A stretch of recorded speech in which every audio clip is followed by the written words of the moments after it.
Welcome to Liesl's Artistic Studio. Today we are going to transform a blank canvas into a work of art with this step-by-step, beginner-friendly Magnolia painting tutorial that will leave you feeling accomplished and inspired. Now, last week I went over with you how to draw the outline for this flower. So I'll leave a link for that at the end of this video if you'd like to check that out and draw this on your own. But I also have this available on my Etsy shop for a very reasonable price if you'd rather go that route and jump right into the fun of painting. I'll leave a link for that, as well as links and information for all of the products you'll see me using today in the description of this video. Now, speaking of supplies, all we need to paint this beautiful flower is some watercolor paper. Now, I've cut mine to the size of 8 by 8 inches, but of course, you can do whatever size you'd like. We need watercolor paints, clean water, a pencil, some masking fluid, which is optional, but it really will come in handy if you have some. And then we have some brushes. First off, I have an old medium-sized round brush to use with my masking fluid so that I don't risk ruining one of my nicer brushes. I have also applied a little bit of liquid dish soap into the bristles here to help clean out the fluid when I'm done. Then for my nicer brushes, I have here a couple of my personally designed Liesl Craftimo brushes. I'll be using the number 6 and number 10 round brushes today. And these are getting very close to being available for purchase, so make sure you click on the link in the description of this video to be notified when they come out. There is only a limited amount, and these are going to sell out fast. All right, now first off, we need the outline lightly penciled in onto our watercolor paper. As I mentioned before, using either my drawing tutorial or my Etsy outline, which you can trace onto your paper using a light table or even just a well-lit window. Then after you've got the outline lightly penciled on here, I do recommend taping your paper down using some artist tape to help a little bit with the warping of the paper. Now, the first step to this piece is applying some of the masking fluid along the inside edges of the flower using the old brush with the dish soap in the bristles. This part is a little tedious and time consuming, so I may fast forward through this a little bit. And as I said earlier, this really can be an optional step. I am using this to mask off the white flower so that I can paint the dark background a little bit quicker, which will in turn help keep my background paints more even and smooth because it won't start to dry at different rates or before I can get the paint all the way through a certain section. But if you don't want to use masking fluid or don't have any on hand, you still can paint this and simply just go around the petals of the flower. You'll just have to be a little bit more careful. Also, before I get swarms of comments telling me I have too many petals here on this to be a magnolia flower, I am aware of that, but I liked the more full and filled out look of this, so I'm doing it anyway, but if it bothers you, please feel free to adjust it to the way you like. All right, while we let that fluid dry, let's mix up a few colors on our tray. First up, I'm going to pull out a little bit of Payne's gray, which I love because it has sort of a bluish tint to it. Then I'll take some of this Payne's gray and actually add in some ultramarine blue to make it nice and dark, but also sort of a dull blue color. I'll paint the background area using the wet on wet technique and the large number 10 round. So I'll start by painting some water here on my page first, but make sure that the masking fluid is completely dry though. And then I will break this into sections and just paint the top half first so that the water won't dry out too quickly before I can get the paint on there. You'll also notice that my water is slightly tinted, but you know what? That's okay because we'll be painting these nice dark blue values on top of it later. I'm just going to start adding in a mix or blend of these two colors onto this watered down area. Now really, you can just play around with this and do whatever you think looks good. I will probably leave a few areas slightly lighter in value as well as I continue to add some nice dark values to really create a lovely contrast, almost like a cloudy or gloomy gray sky in the distant background. These nice dark colors are really going to help make our white magnolia stand out and come alive. This is really where the masking fluid is helpful to me because I can work quickly without worrying about getting paint on my petals where it doesn't belong.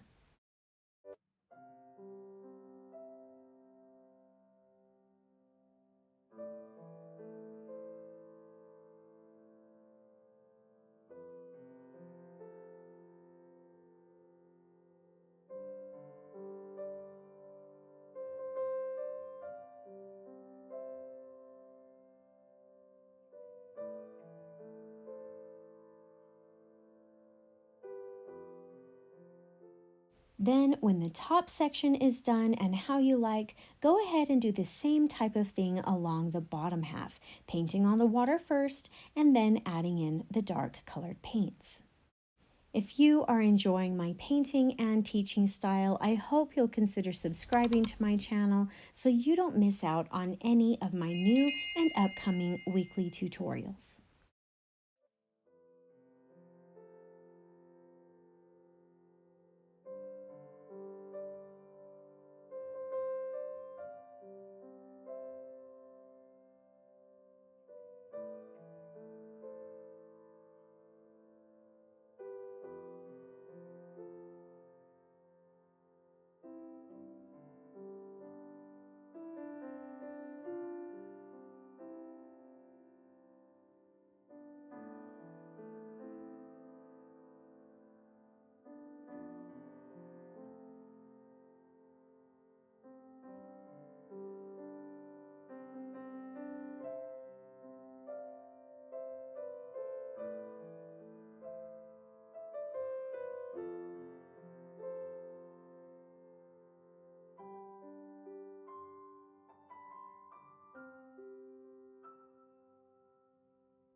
All right, well done. That's a good portion of this painting.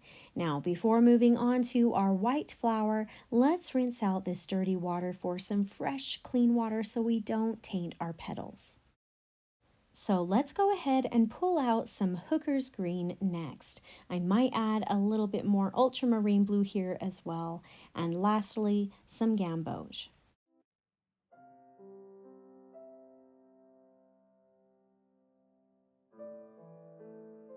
Then, when the background portion is completely dry, we can go ahead and remove all of the masking fluid by rubbing it off with your fingers or even a good eraser. And sometimes, if you can get a good hold of it, it will just peel right off.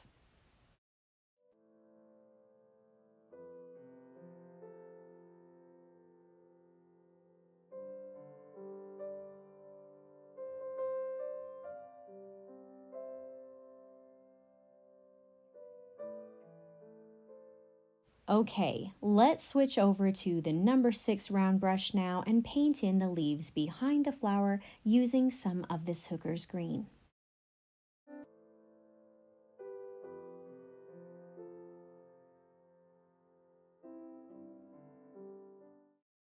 Now, I actually feel like this needs some darker green added in here, so I'll take a touch of the Hooker's Green and mix it into some of the Payne's Gray that's already on the tray. Then I'll add in some of that darker green onto the leaf while the paint is still a little wet so that the colors will blend together slightly. This next leaf is a little larger than the first one, so I might paint this wet on wet and add some water on here first to help the paint spread a little bit better. But I will put the colors down in the same way as before, with the Hooker's Green as the base color and then some of the darker green added in afterwards.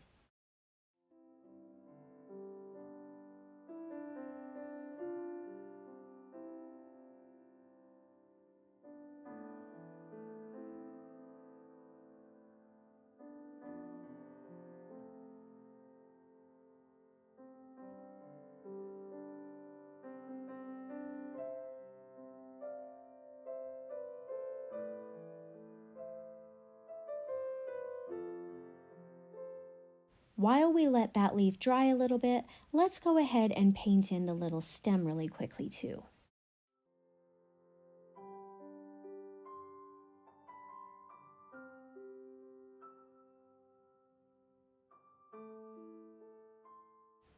After that leaf has dried, I'll go ahead and paint this final large leaf using water first, but then I'll paint this one a little differently. I kind of want there to be some streaks or looks of veins on this one, so I'll paint the center first with Hooker's green.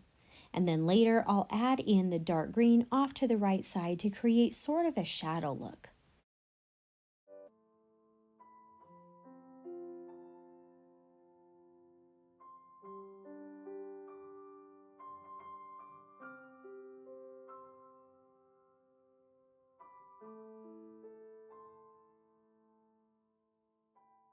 Then when we get to the left side, I'm going to try to paint it lighter or with a more slightly watered down Hooker's green to create a nice contrast between this leaf and the previous leaf we painted that it is sitting right next to.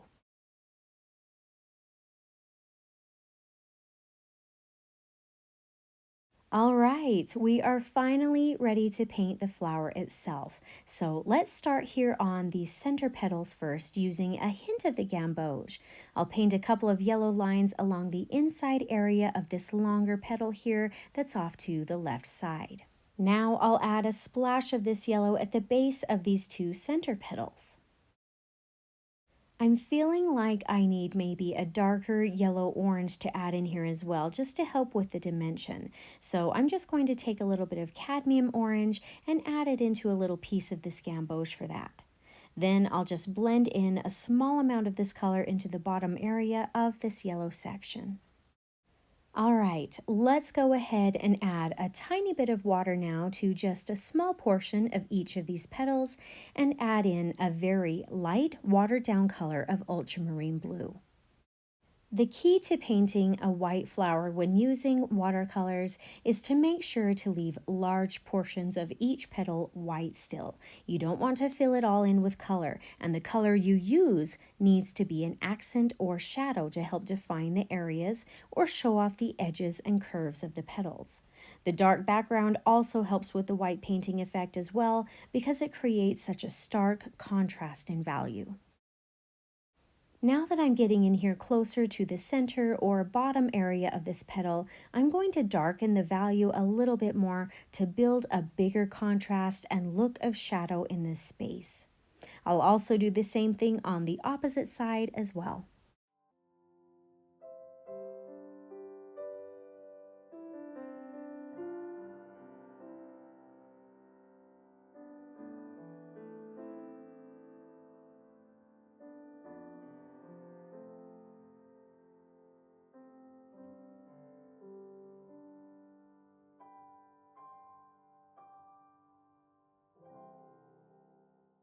Now let's sort of separate these two middle petals by adding a touch of darker blue here at the top and maybe a little ways down in between them. All right, now let's move on to the outer, larger petals. I'll once again wet down a small section for the color to go, maybe here in the center or even off to the right side edge. And then I'll go ahead and add in a very light and watered down blue, just like we did before. For this next petal, let's do that same thing, but I might throw in a touch of watered down Hooker's green in here as well, along with the blue to change up that color just a little bit.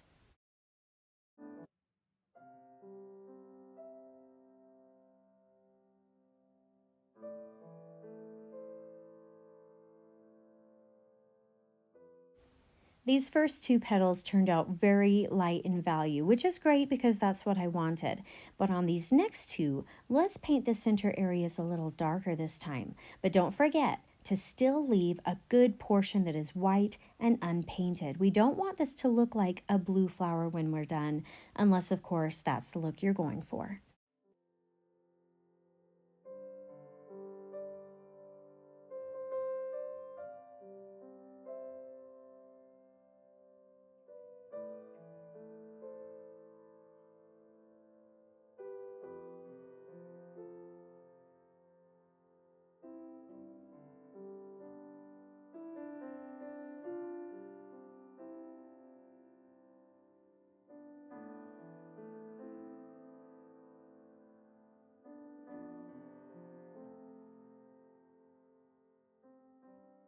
All right, well done. This is turning out really good so far. So let's continue on and paint a touch of color on each of the remaining petals. I'll use mostly the light blue with maybe a couple of petals also containing a little bit of the hooker's green as well.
Okay, we are almost done. All that's left to paint is the stamen of the flower. So using some of this yellow on the tray, we'll paint in some dots of color here at the center.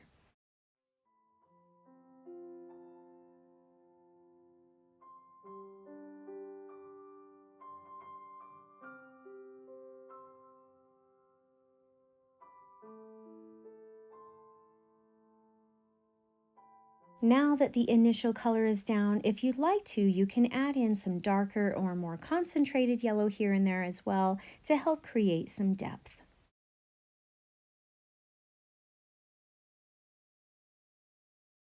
And lastly, I may add just a few dots of darker green in between a few of these areas to take the dimension one step further.